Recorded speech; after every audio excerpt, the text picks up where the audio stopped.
I know this pretty rave girls. I'd love to see you smiling. I know this pretty rave girls. You'd love to see you smiling. I got another one. Nah, I ain't got another one. I ain't got another one. So much has happened. So much has happened.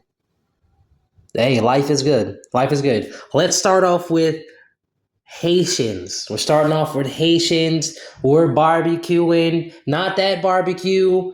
We're barbecuing 4th of July barbecue. It's not that date yet, but it's soon. Well, we celebrating already. We're celebrating already. The Supreme Court. Supreme, that's the highest court in the land. That's remember that guy Brett Kavanaugh? They were like, "Oh, he was getting drunk at college. He was sexually assaulting people." I don't know what happened to that. They hired him on. Anyway, it was 6-3. They said the Great White Hope's administration can now proceed to getting rid of people who don't belong here, who've had the earthquake in Haiti happened in 2010. It is now 2026. 2026. So they've had 16 years. 16 years, almost 20 years. They had damn near a whole lifetime. People will get wiped out at 16. So 16 years, 16 summers, 16 winters, 16 springs. 16 Christmases. They had 16 Christmases to become a citizen, to start the process. They shouldn't still be on that temporary protective status. That doesn't make any sense to me whatsoever. The only way that would make sense is a person is that lazy. That means they just read it out. They don't care. And they should have known. They should have known that this day was coming. They've been forecasting it. They were saying in February they fought it. They blocked it, and now it's June, the end of June. So it hasn't been a long time. It's June.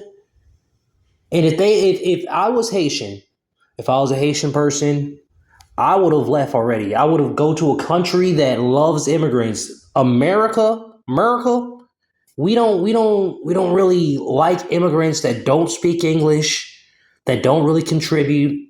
We don't deal with those kind. If you like I said, I always say about the pocket cities, little Haiti. There's no little Haiti in America. Stop it. That's not yours. That's ours. Why don't you make Haiti great again? I always ask that. They can stand up to our government and fight.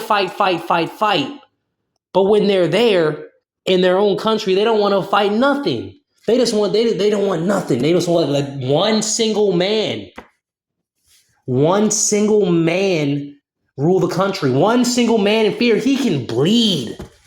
How can you tell me that this one single man is destroying our entire country? That's no way. They better turn him into a pineapple. That's what I heard. I heard they turned the president into a pineapple. They better turn barbecue into a pineapple. They better turn barbecue into a pineapple. Nah, I wish all the Haitians well. I've met great Haitians. Met Haitians that really love America, the American dream. They learn how to speak English here. They integrate. They don't try to make pocket cities. They don't try to do that. They don't try to do that at all. So this happened about 2 days ago. The protective status is gone. There's no more protection. So the raids are about to start. I live in a town full of Haitians who don't speak English and then expect us to speak Spanish or Creole. That's why this hits so close to home. That's why it hits so close to home, because they refuse to learn our language and respect our culture. They refuse that. But they'll be in front of the Supreme Court protesting our president and his government, but they won't lay a finger on barbecue. They won't even talk against him. That's insane. That's insane. And then when they say, "Oh, we're going to deport you back to your country," you know what they're saying that is? A death sentence. A death sentence. Don't come over here and try to make it another little Haiti, and you can't even go back to your own country. You're calling it a death sentence. Death sentence. I love Haitians. I wish them all well. I I suggest they go to a country that loves immigrants. It's not going to be America. Canada, they're with that, where they just let people run over them, and they're very kind to immigrants. They put their citizens second. So that would be a great place for, if I was Haitian, I would go there or somewhere in Europe where they will put their citizens second to my needs. That's what I would want. I would want to go to a country like that where they prioritize immigrants over the citizens. And at one point we were doing that when Biden was in there, uh, Obama, when Obama was in there, he was doing the same thing. He was doing it. They were putting the needs of those people above the citizens, and that was the whole reason why the Great White Hope even got in there.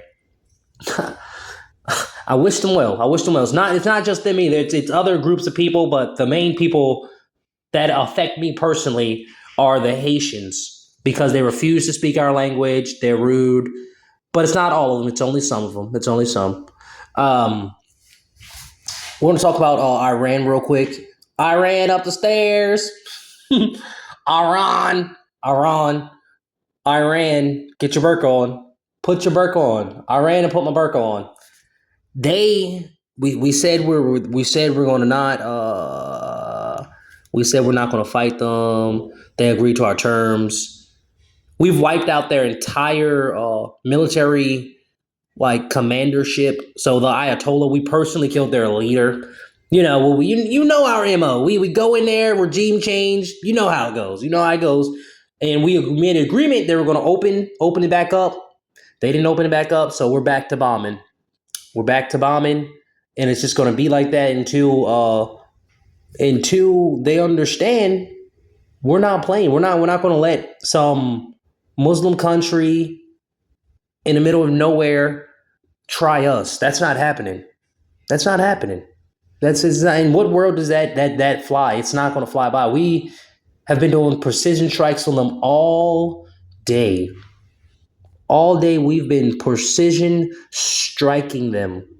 And we will continue to precision strike them until they get in line. That's just how it is. America first. I know a lot of people don't like to hear that, but that's the reality it's going to be. Whoever has the bigger stick, they're gonna win. We had the biggest stick ever, and we had the strongest president ever. Oh yeah, and that's one more thing. I was going to touch on Dustin Poirier. He almost got in a fight. That guy was smart for not fighting him. Shout out to Dustin. I wish him well. Trust God. Don't trust these people.